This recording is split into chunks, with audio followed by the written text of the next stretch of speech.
It's late at night. You're scrolling on your phone around 11 p.m., staring at a jacket priced at $220. You know you don't need it, but you really want it. Then you notice that familiar green button. Pay in 4 easy payments of $55. No interest, no pressure. You only pay $55 today, and the rest is a problem for future you. Except future you forgets. 2 weeks pass, life happens, you're busy. Meanwhile, you already have 3 other Pay in 4 purchases running quietly in the background that you also haven't been tracking. And here's the part that should honestly scare you. Around 41% of people who use these services missed at least 1 payment last year. That's not a few careless users. That's nearly half the audience feeding a system designed to look helpful while quietly charging fees. My name is Prime Gorilla, and I spend an unhealthy amount of time studying how modern companies have figured out how to make debt feel like a productivity hack. If you've ever used Klarna, Afterpay, Affirm, or tapped that Pay Later option without stopping to think, make sure you subscribe and like this video, because today we're exposing why Buy Now, Pay Later might be one of the most dangerous financial traps nobody is warning you about. Before we go further, let me be clear. I'm not a financial advisor, and this isn't advice.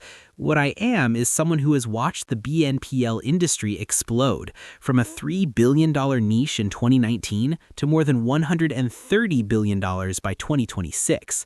That's not healthy growth, that's a wildfire. And when money grows that fast, someone is getting rich, and it isn't the consumer.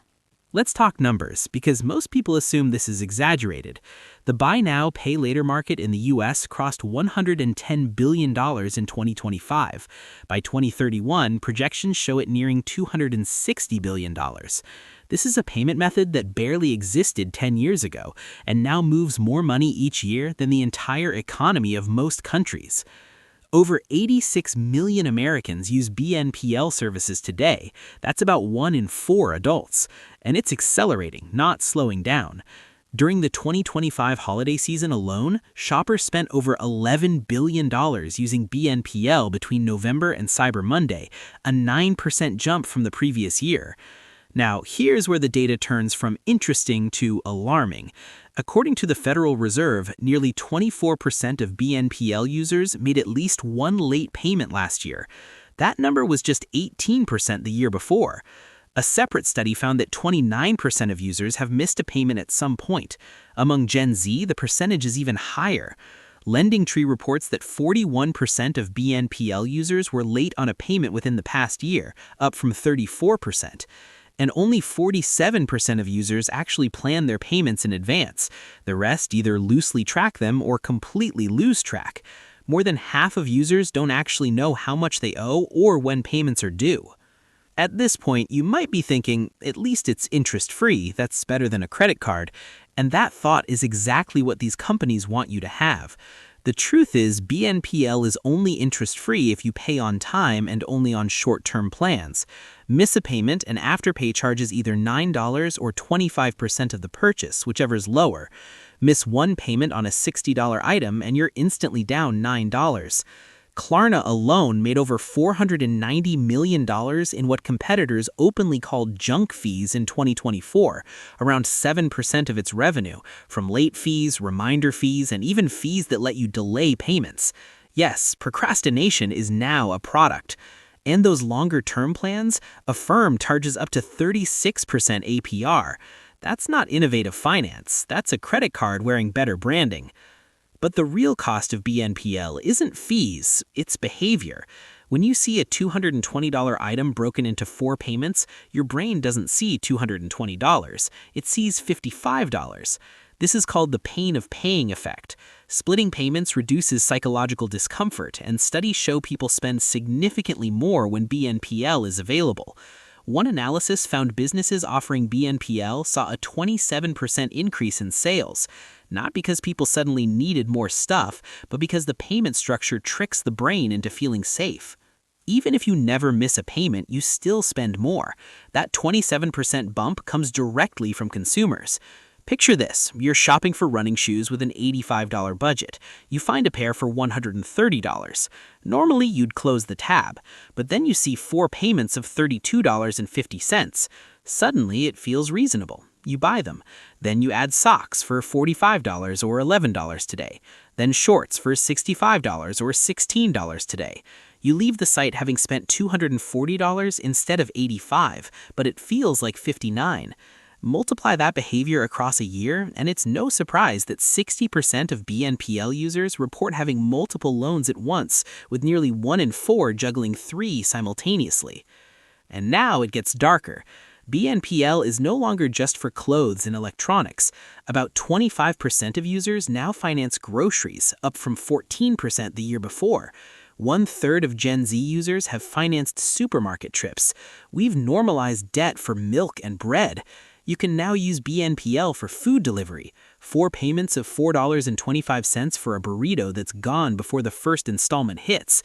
When this launched, one finance expert called it a dystopian indictment of late-stage capitalism. Another said, if you need a loan for a burger, you're not the customer, you're the product. This is the BNPL debt spiral. It starts with something reasonable, like a medical bill. Then comes a gaming console, then clothes. Each payment is small, so it feels manageable. Money gets tight, so you use BNPL for groceries to free up cash. Payments stack. You miss one. Fees start. Suddenly, you're paying for purchases from months ago while taking on new debt to survive today. Around 63% of BNPL borrowers have multiple loans at any given time, and because many don't report to credit bureaus, lenders can't see how deep you already are until you default. Day to day, it feels like checking your bank account every morning, wondering which $30 charge is about to hit. It's forgetting what half your payments are even for. It's juggling 8 due dates while trying to remember your mom's birthday. The average BNPL user now spends about $260 per month on these services, up over 20% in a year. That money could be building emergency funds or retirement accounts. Instead, it's servicing delayed purchases. The Consumer Financial Protection Bureau found BNPL users are more likely to have subprime credit, carry higher balances on other debt, about $900 more in credit card debt, and roughly $480 more in personal loans. More than half admit they used BNPL to buy things they couldn't otherwise afford. That's not strategy, that's survival masked as convenience. The most dangerous part is generational. About 50% of Gen Z and millennials prefer BNPL over credit cards. Credit cards at least have limits, checks, protections, and one monthly due date. BNPL removes nearly all friction. Instant approval, scattered payments, minimal regulation. It trains people to see debt as normal and planning as optional. BNPL companies know exactly what they're doing. The colors, the wording, the payment breakdowns, none of it is accidental. Merchants happily pay 4 to 6% per transaction because BNPL increases spending by 20 to 30%. You aren't the customer, you're the product. So, here's the radical move. You can opt out. If you can't afford it today, wait. That isn't failure, that's awareness. If you're already using BNPL, count every loan. Stop opening new ones. Treat the total like real debt. And if you're financing groceries, that's not a tactic, that's an emergency signal.